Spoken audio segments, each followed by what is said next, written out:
dulu bayar kontan. Nah ini bayar kontan hasil jeruk orang tua saya yang nanam jeruknya, yang menikmati motornya saya. Makanya orang tua saya hebat lah, itu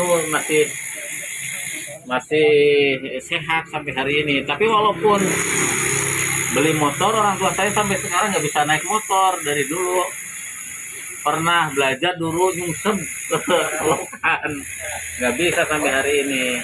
Nah, kalau ini sepeda SMA saya nih.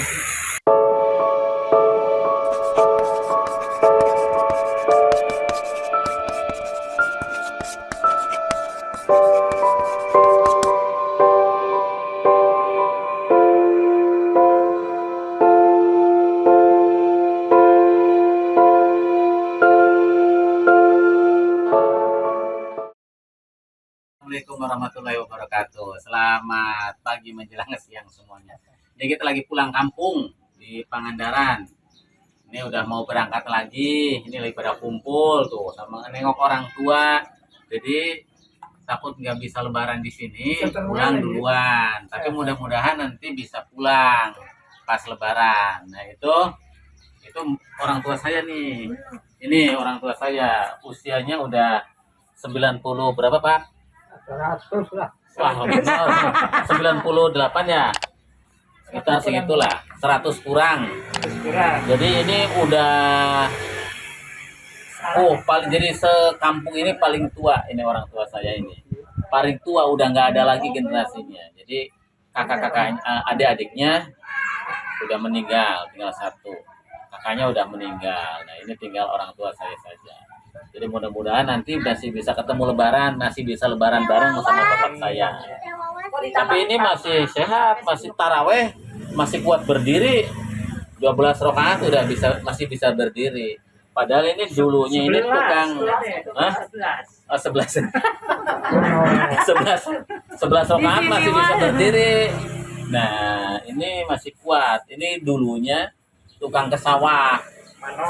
Manol, tukang ini beli padi, terus dijemur, dijual. Saya itu waktu kecil ya sering dorong sepedanya, bagian madahin parinya. Kalau beli padi, madahin padi, ngadahin. Dari malas-malas sambil dimarah-marahin sama orang tua saya, tapi ya nggak apa-apa, karena itu bagian dari pendidikan. Jadi saya sejak kecil itu sudah dididik untuk kerja keras, gendong pari gitu, menggendong padi, masukin gitu. Ini lagi pada kumpul, ini kakak saya, ini ibu saya. Kalau ibu saya masih muda, jadi dulu orang tua saya itu bisa nikahin perempuan masih muda. Ya masih muda lah segini. Pernikahan dini beda 20 tahun. Pernikahan ya. anak lah ya, Beda belum 18 tahun. Beda 20 tahun ya. Saya juga kalah sama bapak saya. Kalau saya kan kawin sama dia sama usianya. Usianya sama itu. Nah ini saudara saya, teman main saya dulu ini. Jadi ini anak kampung yang berhasil juga karena tinggal di kota, jadi bos juga di sana. Ini juga si Polang. Ini kalau renang di sini tuh renang di sini sama di kali itu, di sungai itu tuh, di sungai di sana. Ini tukang mandi di kali, tukang ngambil belut, ngambil jangkrik, ngambil burung gitu. Ini Bolang, tapi dia di Tasik, nggak jauh dari sini, jadi masih bisa sering pulang ke rumah itu. Kalau libur pulang. Kalau saya kan macet jauh, lumayan. Kakak-kakak saya lagi pada kumpul semuanya. Itu. Ini kalau ini tempat masjid, tempat saya ngaji dulu Ini waktu kecil saya itu ngajinya di masjid itu, subuh gitu. Kalau habis maghrib kadang di sana masjid utara, masjid lor, atau di sini.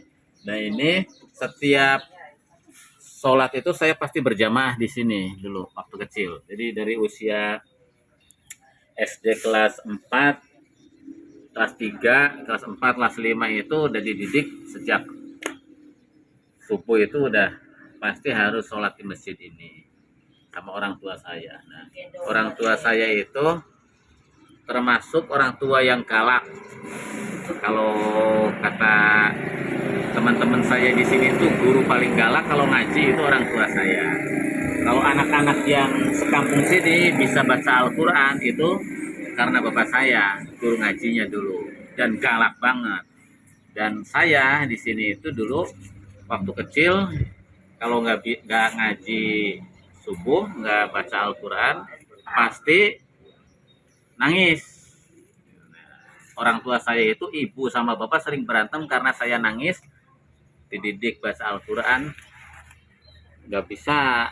Tapi paling lancar saya. Atau usia saya itu paling cepat baca Al-Quran itu saya, karena ya itu orang tua saya sampai nangis-nangis. Nah, ini motor, ini cerita motor. Nah, ini motor saya waktu apa?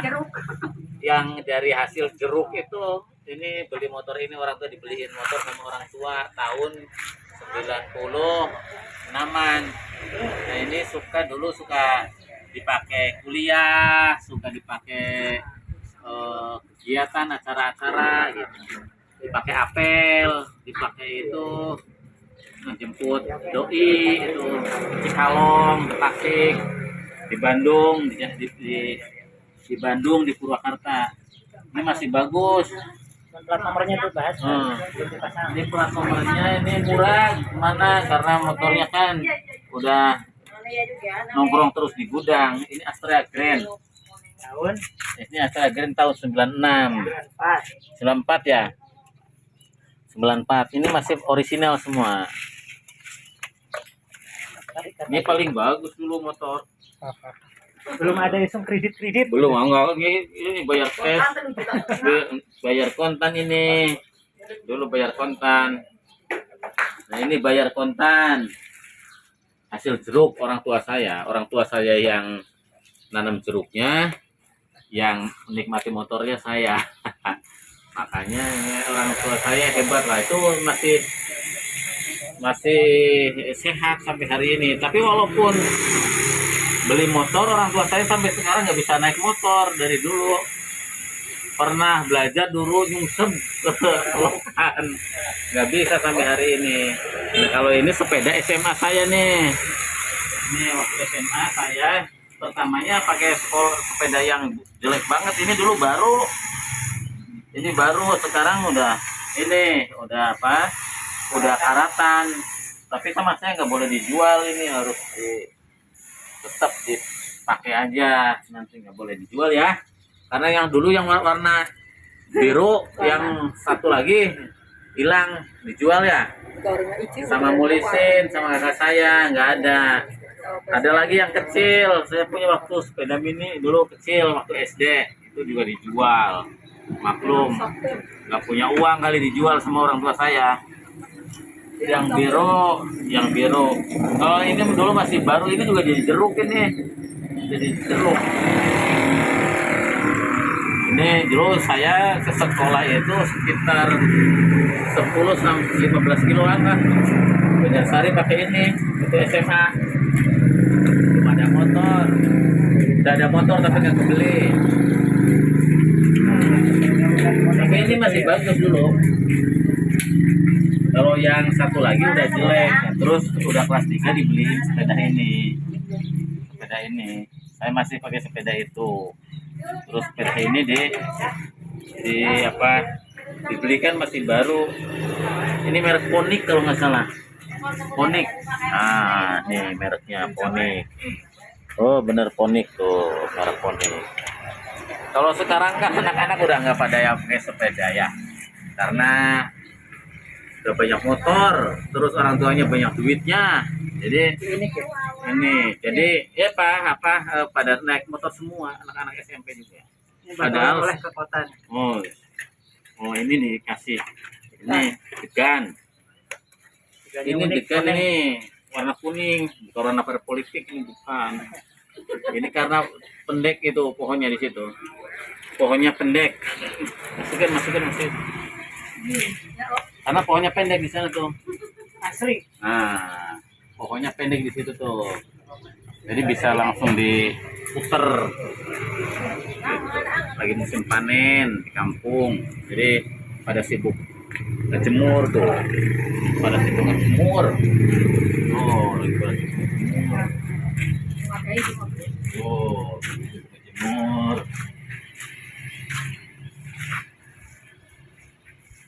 Lagi suruh jemur.